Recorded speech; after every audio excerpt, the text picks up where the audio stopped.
अंजलि गजब हो गया। चिराग को पुलिस पकड़ कर ले गई। बेशर्म बहू के पिता ने चिराग पर पुलिस केस कर दिया। कल रात गुस्से में बेटे ने एक दो थप्पड़ लगा दिए बहू को, तो बहू ने अपने सारे खानदान को जमा कर लिया। सुबह सुबह बड़ी बड़ी 3 गाड़ियों में 10-12 लोग आ गए। थोड़ी देर में पुलिस भी आ गई और बेचारे मेरे बेटे को वो लोग सारे मोहल्ले के सामने जबरदस्ती ले गए। शारदा जी ने रोते हुए अपनी बड़ी बेटी को फोन पर बताया, मैंने तो तुम्हें पहले ही सचेत किया था माँ कि घर में दुर्योधन पैदा ना करो। बेटे की बुराई पर पर्दा मत डालो। तुम्हारी ही शय पाकर वो इतना आवारा बन गया। तुम तो उसकी गलती पर भी गलत को गलत नहीं बोलती थी। उसकी हर बात पापा से छिपाती थी। तुम महाभारत की गांधारी की तरह आंखों पर पट्टी बांधकर बैठी रहती थी और बेटे को दुर्योधन बना दिया। पापा जब जरा जोर से भाई को उसकी गलती पर डांटते थे तब तुम पापा से भी लड़ बैठती थी। पापा तो भाई को गलती पर इसलिए डांटते थे क्योंकि वो दुनिया वालों को उसे डांटता हुआ नहीं देख सकते थे। माँ, जो माता पिता अपनी औलाद को उसकी गलती पर नहीं समझाते, उसे नहीं डांटते, उनकी औलाद को दुनिया किसी न किसी तरह से सबक सिखाई ही देती है। जैसे आज भाभी के पापा ने चिराग को सबक सिखाया। अच्छा किया, इसी लायक है वो। मैं तो चाहती हूँ भगवान चिराग को सद्बुद्धि दे, उसका घर टूटे नहीं। पर मुझे संस्कारी भाभी सीमा के लिए भी बुरा लगता है। वो बेचारी किस बात की सजा पा रही है। भाई को बिगाड़ा तुमने और अपने बिगड़े बेटे को उसके पल्ले बांध दिया। साल भर में बेचारी ने नर्क देख लिया। भगवान उसे आगे की जिंदगी में सुख नसीब कराया। चिराग की हर गलती पर तुम यही कहती थी, बच्चा है, अभी नादान है, थोड़ा बड़ा होगा तो सब समझ जाएगा। इस उम्र में बच्चों से गलती तो होती ही रहती है। हर बार तुम्हारा यही डायलॉग रहता था माँ।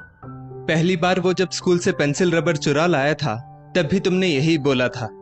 खेल खेल में अपने सहपाठी को पीट दिया था तब भी तुमने यही बोला था। 9वीं क्लास में जब पहली बार सिगरेट पी थी तब भी तुमने यही बोला था और पापा को भी बताने से मना किया था। अच्छा हुआ माँ, पापा भाई की दुर्दशा देखने से पहले ही चल बसे, पर शायद वो होते तो भाई इतना बेकाबू ना होता। आज घर की इस हालत की जिम्मेदार सिर्फ तुम हो माँ, सिर्फ तुम। अंजलि ने इतना कहकर फोन रख दिया। शारदा जी सोचने पर मजबूर हो गई कि आखिर गलती उनसे कहां हो गई। शारदा जी का अच्छा हंसता खेलता परिवार था। पति नवीन जी सरकारी दफ्तर में क्लर्क थे। 2 बेटियां थी, अंजलि और राधा। शारदा जी को हमेशा से लगता था कि परिवार में उनके बुढ़ापे का सहारा एक बेटा तो होना ही चाहिए, जबकि नवीन जी को इस बात से कोई फर्क नहीं पड़ता था कि उनकी दोनों संतान बेटियां हैं। सुनिए जी, बेटियों को तो ससुराल जाना होगा। आज नहीं तो कल हमारे लिए वे पराई हो जाएंगी। उनका मायका बना रहे, इसलिए एक भाई तो उनका होना चाहिए, शारदा जी ने पति से कहा। भगवान ने उनकी सुन भी ली। एक चांद से बेटे ने उनके यहाँ जन्म लिया। घर का चिराग आ गया था। शारदा जी खुशी के मारे फूली नहीं समा रही थी।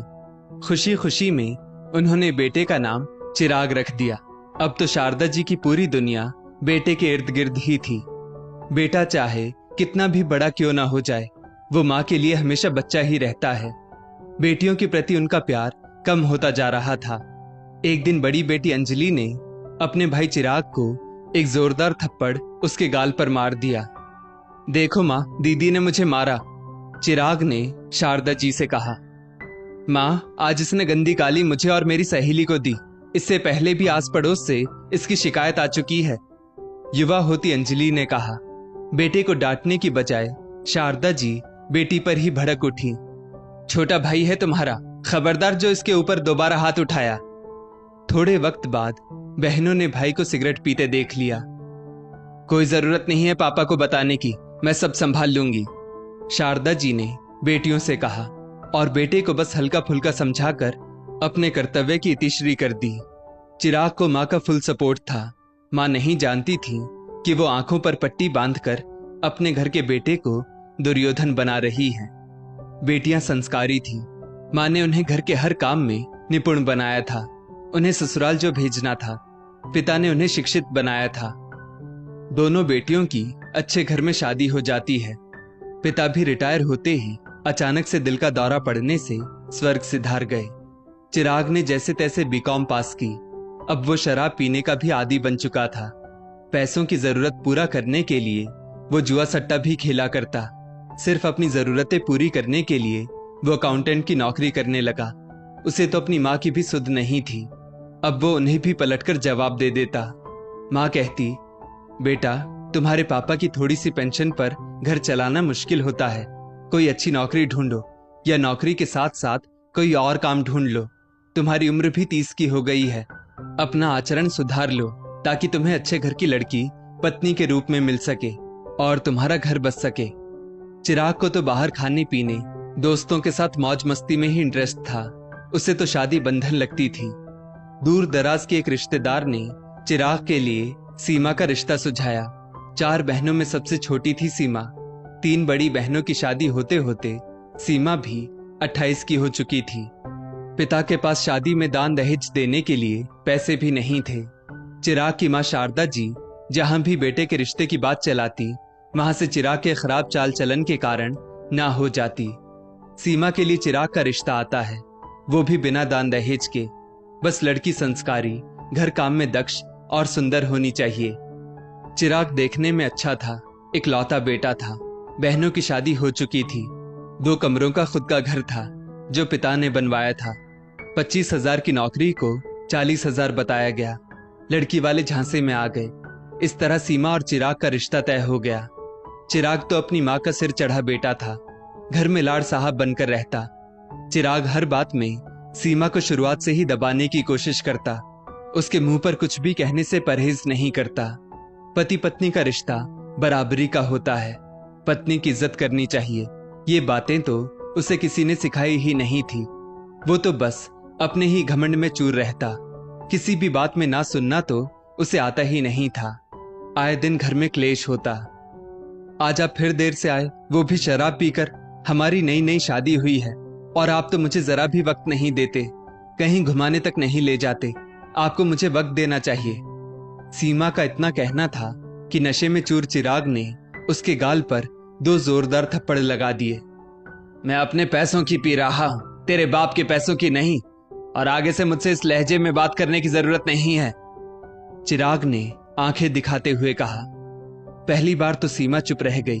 उसने सोचा, माँ बाप को बताने से क्या फायदा, बेकार में वो बेचारे परेशान हो जाएंगे। चिराग अपनी कमाई का ज्यादातर हिस्सा शराब, जुए, बाहर खाने पीने में खर्च कर देता। अब तो घर पर रिकवरी वाले भी आने लगे। एक दिन छोटी सी बात पर गलती ना होते हुए भी चिराग ने सीमा को बहुत खराब शब्द कहे और बेल्ट से पीटा। सीमा ये सहन नहीं कर पाई। उसने अपने पिता को फोन लगाया और चिराग के बारे में सारी सच्चाई बताई। बहू, अगर पति ने कुछ कह दिया तो इसमें इतना बुरा मानने वाली क्या बात है? अगर 2 थप्पड़ मार भी दिए तो क्या बुरा मानना? शारदा जी ने बेटे को समझाने की बजाय बहू को ही समझाया। घर में चारों तरफ ठीक वैसी ही शांति थी जैसे कोई तूफान गुजरा हो उसके बाद होती है। सीमा के माता पिता आते हैं, बेटी का घर बसा रहे इसलिए दामाद को सिर्फ समझाकर चले जाते हैं। इस पर भी चिराग अपने अंदर कोई बदलाव नहीं लाया। थोड़े दिनों बाद चिराग शारदा जी से कहता है, माँ, हमें ये घर गिरवी रखना होगा। सिर पर बहुत कर्जा हो गया है, तनख्वाह से कुछ नहीं होगा। क्यों? घर क्यों बेचना पड़ेगा? फिर हम कहाँ जाएंगे? आखिर आपको इतने पैसों की क्यों जरूरत है? कहीं आप जुए सट्टे में तो पैसे नहीं हार गए? सीमा ने संदेह करते हुए आश्चर्य से पूछा। तुमसे किसने कहा बीच में बोलने के लिए? घर हमारा है, हम जो चाहे सो करें, तुम्हें क्या? चिराग ने कहा। अब आपको अपनी जिम्मेदारी समझनी चाहिए। आप शादीशुदा हैं, आपके ऊपर आपकी माँ और पत्नी की जिम्मेदारी है। कल को हमारा परिवार भी बढ़ेगा। अच्छा आचरण कीजिए, अपने काम पर फोकस कीजिए। आप कहें तो घर की स्थिति को देखते हुए मैं भी नौकरी कर सकती हूँ, सीमा बोली। चिराग ने गुस्से में सीमा पर हाथ उठा दिया। चिराग का व्यवहार सीमा के लिए बर्दाश्त से बाहर था। वो तो बस पति को सही राह दिखाना चाह रही थी। उसने अपने मायके फोन लगाया। स्थिति हाथ से निकलती देख सबको बुलाया। समधन जी, आपके बेटे का हमारी बेटी पर हाथ उठाना कहां तक उचित है, जबकि उसने परिवार के हित में बात कही, हर रिश्ते को दिल से निभाया। सीमा के पिता ने शारदा जी से कहा, समधी जी, इसमें मेरे बेटे की क्या गलती? आपकी बेटी ही उसे उकसाती है हाथ उठाने के लिए। आपकी बेटी को अपनी जबान को कंट्रोल में रखना नहीं आता। शारदा जी ने एक बार फिर बेटे का पक्ष ही लिया। समझाया उसे जाता है जो समझने को तैयार हो। शारदा जी तो मेरी मुर्गी की एक टांग वाली स्थिति को लेकर बैठी थी। सीमा के पिता सीमा से पूछते हैं, बेटा क्या फैसला है तुम्हारा? बात तलाक तक पहुंच गई। सीमा ने पति पर पुलिस केस कर दिया। सीमा के बयान पर पुलिस ने चिराग को गिरफ्तार कर लिया। सीमा अपने पिता के साथ मायके चली गई। शारदा जी ने सीमा और उसके पिता के सामने गिड़गिड़ाते हुए कहा, मुझ पर दया कीजिए, चिराग मेरे बुढ़ापे का इकलौता सहारा है, आप केस वापस ले लीजिए। एक ही शर्त पर केस वापस लिया जाएगा कि चिराग भविष्य में किसी भी परिस्थिति में मेरी बेटी के जीवन में वापस नहीं आएगा और तलाक की प्रक्रिया में सहयोग करेगा, सीमा के पिता ने कहा। सीमा ने चिराग पर लगाया घरेलू हिंसा का केस वापस ले लिया। कुछ ही समय में सीमा और चिराग का तलाक भी हो गया। बेटे के मुंह में शारदा जी ने घर के कागजात बेटे को दे दिए। चिराग ने घर गिरवी रख दिया और माँ बेटे किराए के घर में रहने आ गए। चिराग जुए सट्टे में काफी पैसा हार चुका था, वो चुकाया।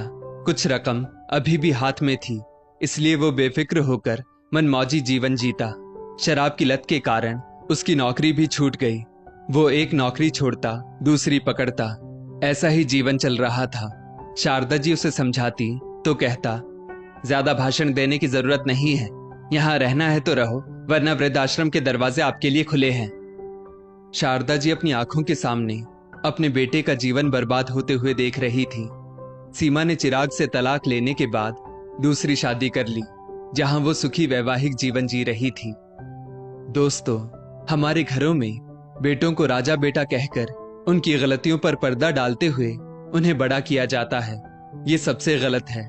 जो पुरुष स्त्री पर हाथ उठाते हैं, उनकी रगों में खून नहीं, पानी भरा रहता है। सिर्फ बच्चों को पैदा करना, उन्हें सुविधा देना ही माता पिता की जिम्मेदारी नहीं है, बल्कि बच्चों को जिम्मेदार व संस्कारी व्यक्ति बनाना भी उनकी ही जिम्मेदारी है। इस स्टोरी को लेकर आपकी क्या राय है, नीचे कमेंट करके जरूर बताइएगा। और ऐसी ही और भी बेहतरीन वीडियोस के लिए हमारा पेज जरूर फॉलो करें। धन्यवाद।